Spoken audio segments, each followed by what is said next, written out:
Assalamualaikum warahmatullahi wabarakatuh.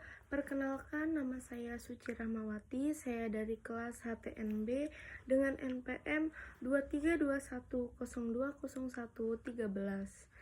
Saya di sini akan mempresentasikan sebuah materi yang berjudul Aul dan Rat guna memenuhi tugas UAS mata kuliah Hukum Perdata Islam. Baik, saya di sini akan menjelaskan tentang aul dan rat. Yang pertama yaitu ada pengertian aul dan hukum waris. Pengertian aul, apa sih aul itu? Secara bahasa atau secara etimologi, aul adalah awalah dalam bahasa Hijaiyah Arabnya, yang artinya berarti bertambah atau naik. Kata aul atau membebani. Sedangkan secara istilah atau secara terminologis dalam ilmu faraid, aul adalah keadaan ketika jumlah bagian para ahli waris yang telah ditentukan atau zawil furud tidak dijumlahkan melebihi harta warisan yang tersedia, sehingga bagian masing-masing ahli waris harus dikurangi secara profesional. Dalam keadaan aul, tidak ada penghapusan hak ahli waris, melainkan penyusunan bagian-bagian agar seluruh ahli waris tetap mendapatkan haknya secara adil sesuai ketentuan syariat. Selanjutnya yaitu yang kedua, ada sebab terjadinya aul. Sebab terjadinya aul ini dibagi menjadi 3. Yang pertama, aul terjadi karena banyaknya ahli waris zawi furud yang memiliki bagian pasti. Dan yang kedua yaitu besarnya bagian masing-masing ahli waris jika dijumlahkan melampaui satu kesatuan harta warisan. Yang ketiga yaitu tidak adanya ahli waris ashabah yang bisa menerima sisa, karena justru terjadi kelebihan bagian. Selanjutnya yaitu ada yang ketiga, mekanisme aul. Mekanisme aul ini dibagi menjadi 3 pula. Yang pertama yaitu dalam aul, yang pertama asal masalah atau penyebut, dinamika sesuai total pembilangan. Terus yang kedua ini pembilang bagian ahli waris tetap, tetapi nilainya mengkecil karena penyebutannya lebih besar. Yang ketiga itu semua ahli waris ikut menanggung pengurangan tanpa kecuali. Yang keempat yaitu ada contoh kasus aul. Contoh kasus aul ini terbagi menjadi berbagai macam, dijelaskan berbagai macam. Contohnya seperti seorang meninggal dunia meninggalkan istri, ibu, dan 2 saudara kandung. Istrinya ini mendapatkan bagian 1/8, ibunya mendapat bagian 1/6, dan 2 saudara kandungnya ini mendapat bagian 2/3. Jika disamakan, istrinya mendapatkan 3/24 dan ibunya itu mendapatkan 4/24 pula. Dan 2 saudarinya ini mendapatkan 16/24. Totalnya adalah 23/24. Itu masih normal ya. Namun jika ditambah ahli waris lain, suami itu mendapatkan 1/2 dan 2 saudari kandung itu mendapatkan 2/3. Jadi 1/2 ditambah 2/3 sama dengan 3/6. Ditambah lagi 4/6, jadinya 7/6. Karena lebih dari 1, maka terjadi aul dan penyebut dinaikkan dari 6 menjadi 7. Materi selanjutnya itu masih membahas tentang aul, dasar hukum aul. Aul tidak disebutkan secara eksplisit dalam Al-Quran, tetapi merupakan hasil ijtihad para sahabat, khususnya Khalifah Umar bin Khattab radhiyallahu anhu yang pertama kali menerapkan aul demi menjaga keadilan dan dalam pembagian warisan. Para ulama seperti ijma bahwa aul sah dan wajib diterapkan ketika syarat-syaratnya terpenuhi.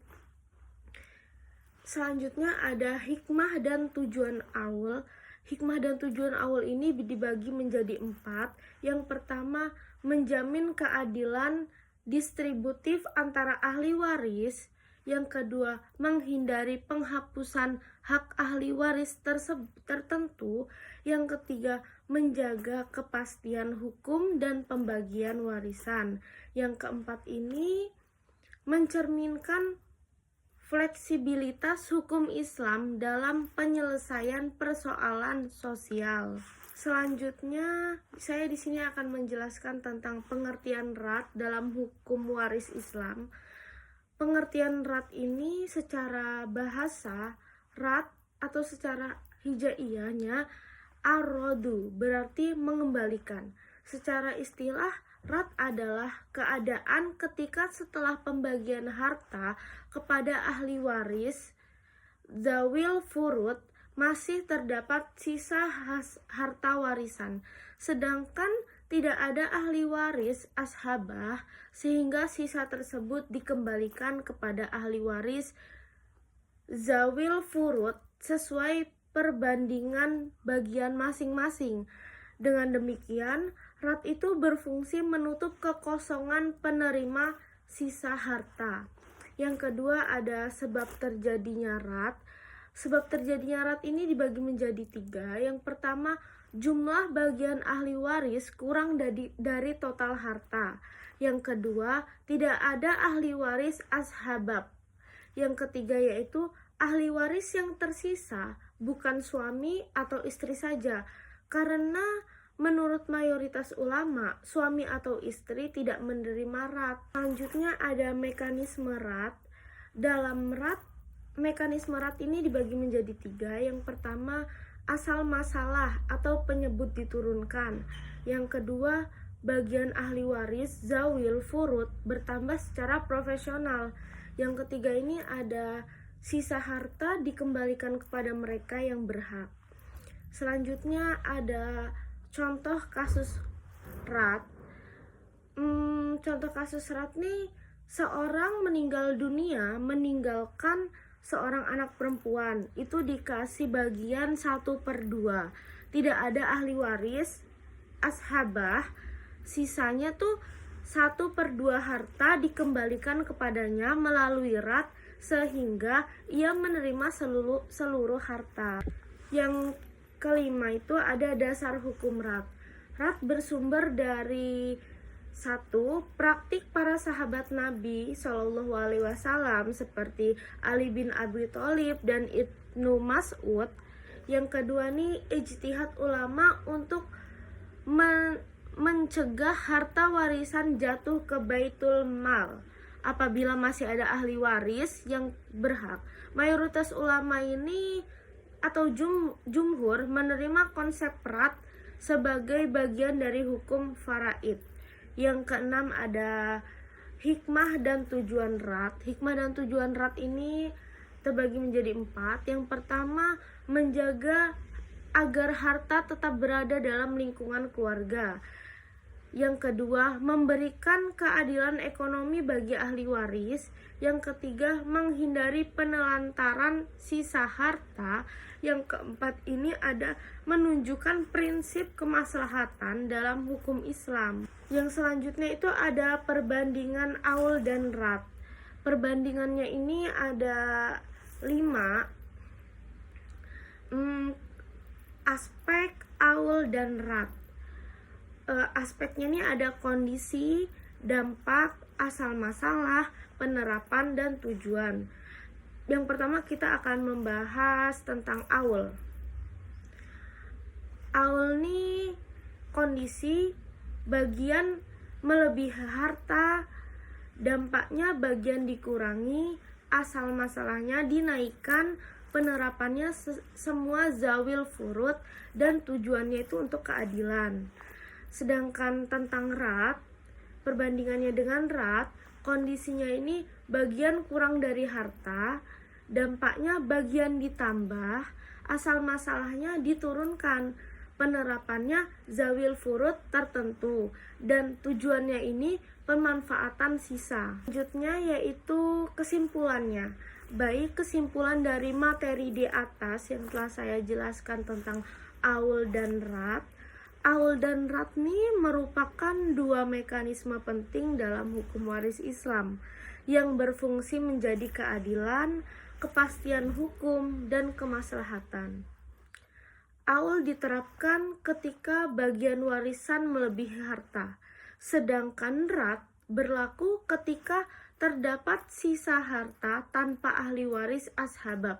Keduanya ini menunjukkan bahwa hukum waris Islam bersifat adil, sistematis, dan adaptif terhadap berbagai kondisi keluarga.